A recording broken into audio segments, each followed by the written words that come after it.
उद्योग लगाने के लिए जमीन नहीं है, मगर अदानी जी को फ्री गिफ्ट देने के लिए बहुत जमीन है। हमारा देश में जितना भी उसामा बिन लादेन है, सबको एक एक करके हमें खत्म करना है।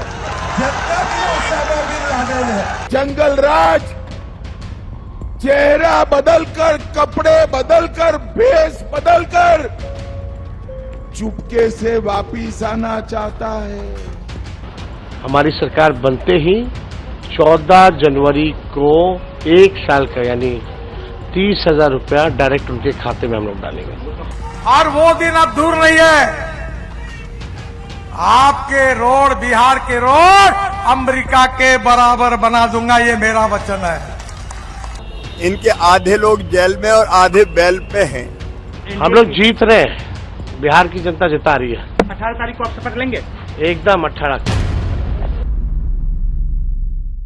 बिहार में पहले चरण की सीटों पर कौन आगे रहेगा, बस 2 दिन बाद ये चीज ईवीएम में कैद हो जाएगी। जब वोटिंग होगी 121 सीटों का भविष्य तय हो जाएगा। आज यानी 4 नवंबर को इन सीटों पर चुनाव प्रचार थम गया। शोर थमने से पहले आखिर की जोर आजमाइश हुई। तेजस्वी ने कुछ बड़े ऐलान किए, राहुल ने प्रधानमंत्री और गृह मंत्री को चैलेंज किया, जवाब में इटली तक झटका पहुंचाने की बातें दोहराई गईं। लेकिन इन बातों से इतर हम बात करेंगे कि दौड़ में अभी आगे कौन दिख रहा है और कितना आगे दिख रहा है, या फिर मुकाबला कड़ी टक्कर वाला है जिसमें अगर सुई का कांटा जरा भी घूमा तो तस्वीर पूरी तरह बदल सकती है। एक्सपर्ट के जरिए विस्तार से सब कुछ जानेंगे। उन हॉट सीट्स के बारे में भी आपको बताएंगे जिन पर सबकी नजरें रहेंगी। बिहार से चलेंगे बंगाल, जहां आज बहुत कुछ होता दिखा ताकि बहुत कुछ ना हो। मुख्यमंत्री ममता बनर्जी सड़क पर नारे लगाती दिखी, 7 लोगों के नाम उछले और उनके परिजनों का जिक्र आया। कौन है ये लोग बताएंगे। तेल देखो तेल की धार देखो, ये कहावत फिर मौजू हो गई है। क्या नहीं झुकेंगे कहते कहते भारत अमेरिका के दबाव का सामना कर रहा है तेल खरीदने की नीति पर। और बात बिलासपुर ट्रेन हादसे की भी करेंगे, किसकी गलती उसमें पता चली है बताएंगे। नमस्ते, अपने कुलदीप और आप देखना शुरू कर चुके हैं the लैलेंड top show. Brought to you by Raj Niwas Premium Elaichi, Saluja Gold and Sensodyne K.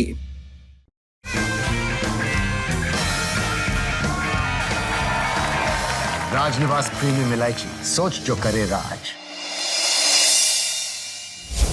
Bihar चुनाव के पहले फेज की वोटिंग 6 नवंबर को होनी है। 18 जिलों की 121 सीटों पर मतदान होगा।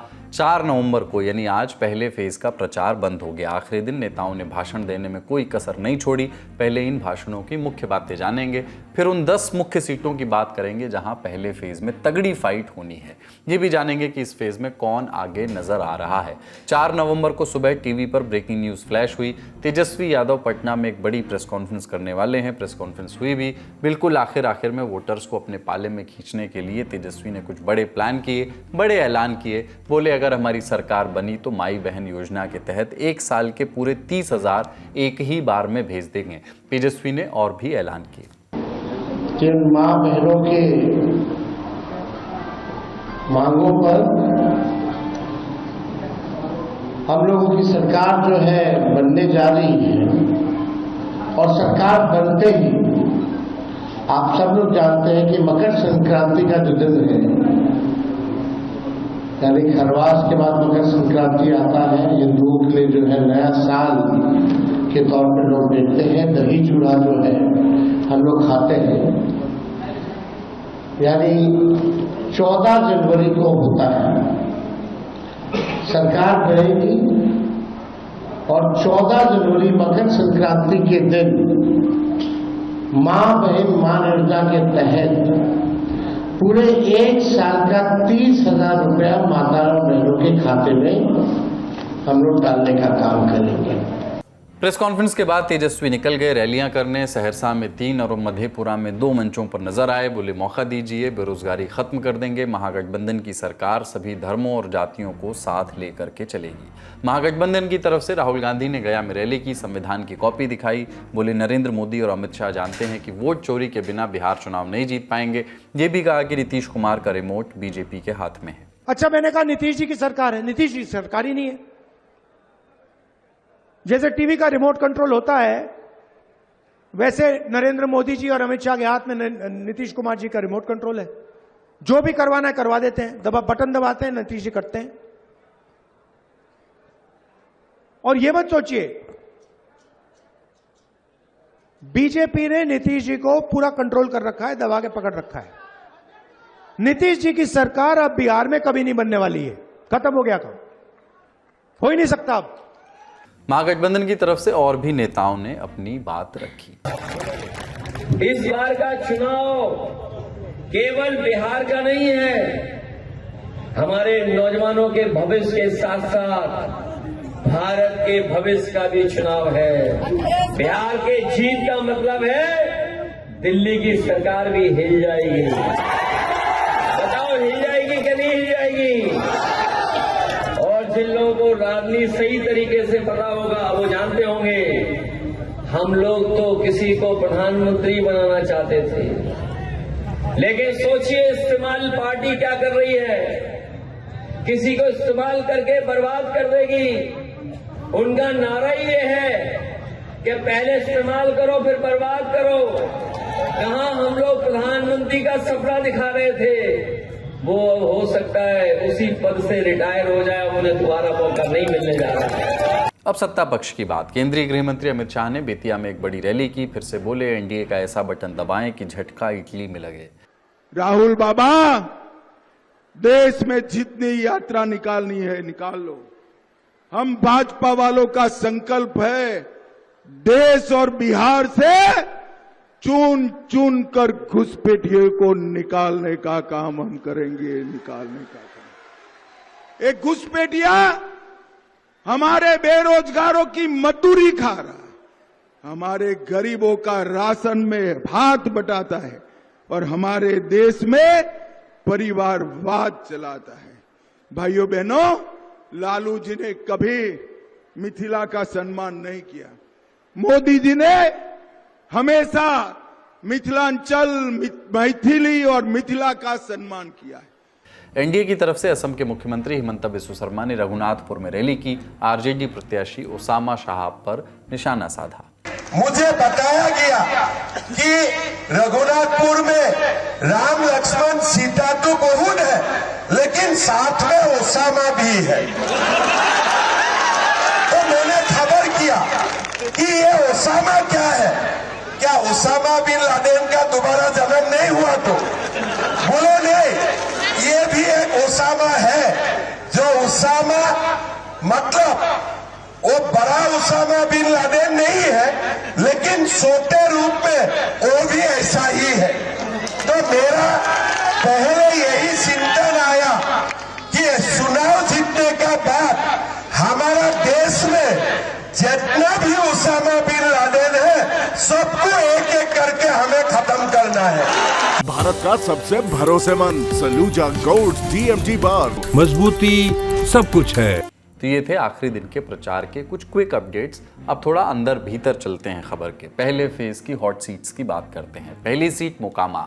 इस सीट की सबसे ज़्यादा चर्चा इस समय बिहार में हो रही है। दुलारचंद हत्याकांड के सिलसिले में जेडीयू प्रत्याशी अनंत सिंह गिरफ्तार हो चुके हैं। उनके लिए प्रचार कर रहे हैं जेडीयू के वरिष्ठ नेता और केंद्रीय मंत्री ललन सिंह। एक बयान के चलते चुनाव आयोग ने ललन सिंह पर FIR भी दर्ज की है। अनंत सिंह के सामने है गैंगस्टर से नेता बने सूरजभान सिंह की पत्नी वीणा देवी, जो RJD से चुनाव लड़ रही है। मोकामा भूमिहार बहुल इलाका है। जेडीयू और RJD के उम्मीदवार इसी समाज से आते हैं। जनसुराज के प्रत्याशी पीयूष प्रियदर्शी अति पिछड़ा समाज से आते हैं। ऐसे में इस सीट पर जीत हार जातिगत समीकरणों पर बहुत ज्यादा निर्भर है। अगली सीट है छपरा। यहाँ से भोजपुरी सुपरस्टार खेसारी लाल यादव चुनाव लड़ रहे हैं। RJD ने उन्हें टिकट दिया है। उनके सामने है बीजेपी की छोटी कुमारी। पूर्व मेयर राखी गुप्ता यहाँ से निर्दलीय चुनाव लड़ रही हैं, जिसके चलते चुनाव त्रिकोणीय हो सकता है। राखी गुप्ता को बीजेपी से टिकट नहीं मिला, जिसके बाद वो बगावत के मोड में आ गई। जानकार कहते हैं कि ये बगावत बीजेपी के लिए सिरदर्द बन गई है, क्योंकि छोटी कुमारी और राखी गुप्ता दोनों एक ही समाज से आती हैं। अगली सीट राघोपुर। वैशाली जिले की राघोपुर सीट तेजस्वी यादव की पारंपरिक सीट है। उनके सामने है बीजेपी के सतीश यादव। यादव बहुल इस सीट पर 1998 से ही RJD का दबदबा रहा है। हालांकि सतीश यादव ने ही 2010 में इस सीट पर राबड़ी देवी को हराया था। ऐसे में एनडीए को उलटफेर की उम्मीद तो होगी ही। अगली सीट महुआ है। ये सीट भी वैशाली जिले में पड़ती है। लालू प्रसाद यादव के बड़े बेटे तेज प्रताप यादव अपनी नई पार्टी जनशक्ति जनता दल की तरफ से मैदान में है। RJD ने उनके सामने मौजूदा विधायक मुकेश रोशन को उतारा है। एनडीए की ओर से LJP के संजय कुमार सिंह मैदान में है। जनसुराज ने इंद्रजीत प्रधान को अपना कैंडिडेट कैंडिडेट बनाया है। महुआ आरजेडी की मजबूत सीट रही है, लेकिन तेज प्रताप यादव के परिवार से अलग होने के बाद समीकरणों में फर्क पड़ा है।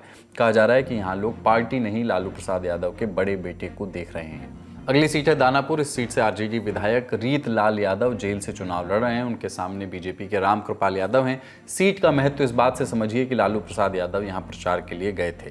रामकृपाल यादव कभी लालू के करीबी रहे, लेकिन फिर बीजेपी के साथ हो लिए। केंद्र में मंत्री भी बने। लोकसभा चुनाव में लालू परिवार की मीसा भारती को हराया। ऐसे में कांटे की टक्कर वाली सीट है। अलीनगर दरभंगा जिले में आने वाली सीट की चर्चा इसलिए क्योंकि बीजेपी ने मैथिली ठाकुर, गायिका मैथिली ठाकुर को उम्मीदवार बनाया है। उनके सामने आरजेडी ने विनोद मिश्रा को उतारा है। मैथिली पर चुनाव को सांप्रदायिक रंग देने के आरोप लगे जब से उन्होंने अलीनगर का नाम सीतानगर करने की बात दोहराई।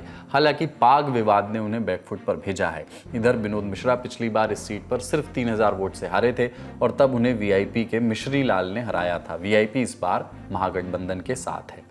अगली सीट है लालगंज। वैशाली जिले की इस सीट को लेकर के कांग्रेस और आरजेडी में खूब खींचतान हुई। कांग्रेस ने यहां से आदित्य कुमार राजा को टिकट दिया। आरजेडी ने गैंगस्टर से नेता बने मुन्ना शुक्ला की बेटी शिवानी शुक्ला को मैदान में उतार दिया।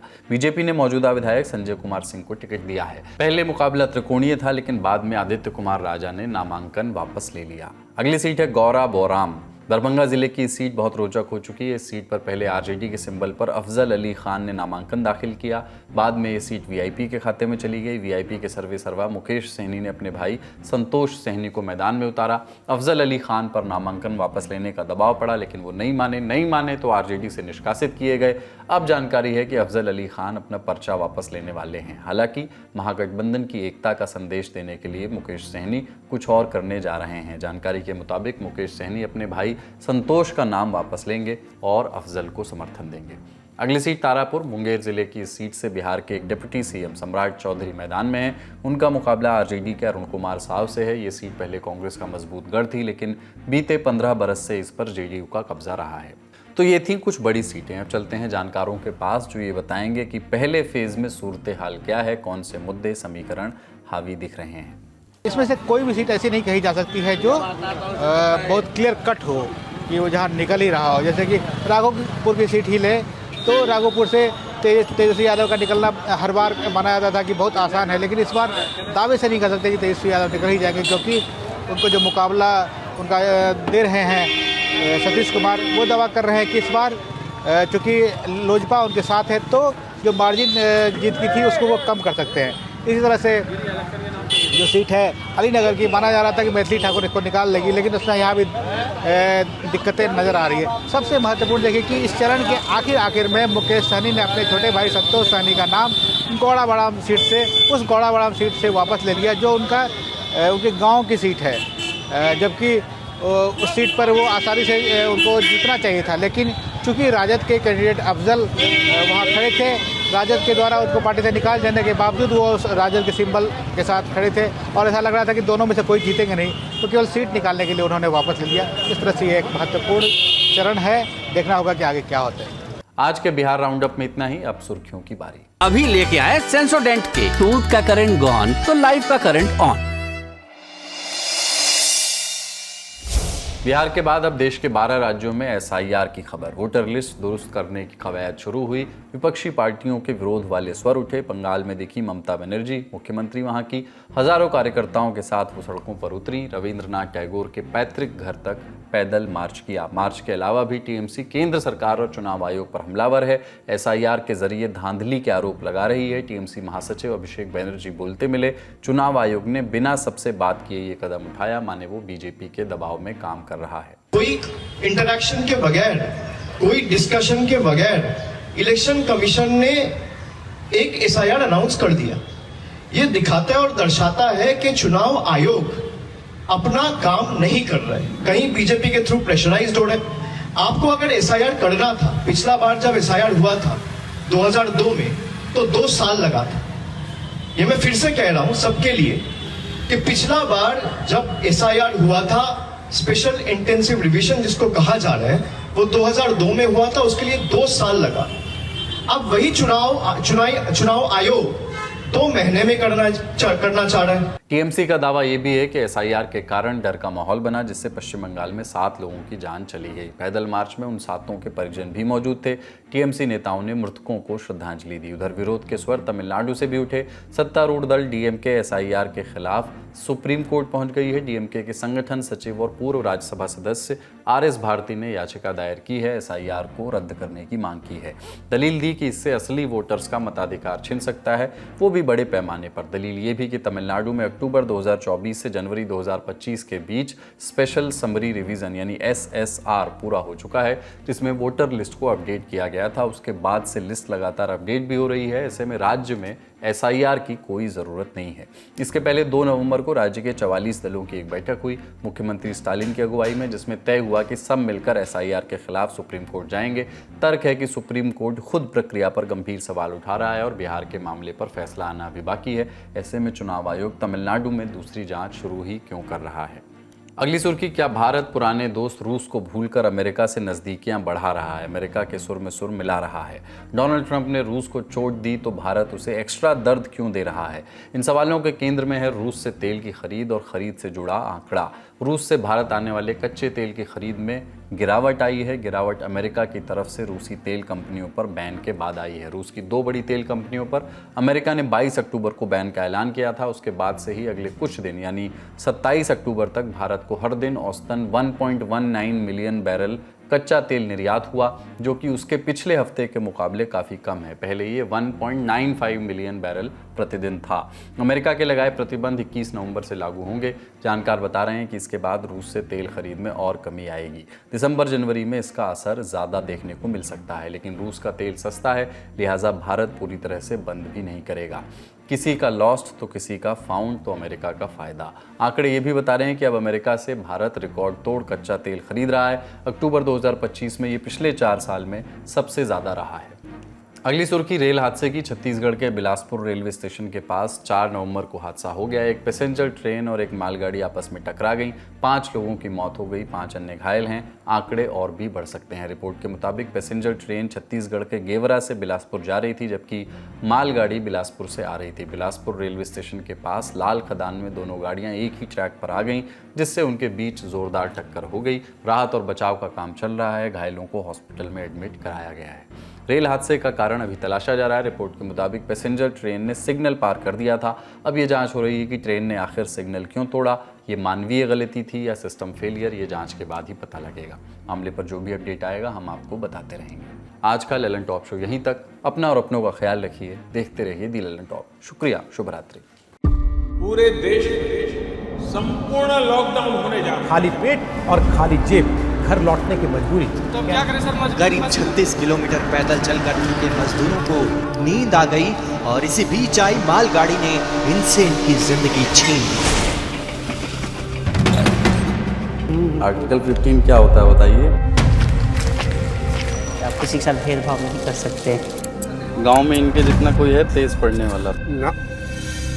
कितने दिन आपको काम मिल जाता है? पहले 2 दिन पहले कमाए थे सर, अब फिर 4 दिन से बैठे थे।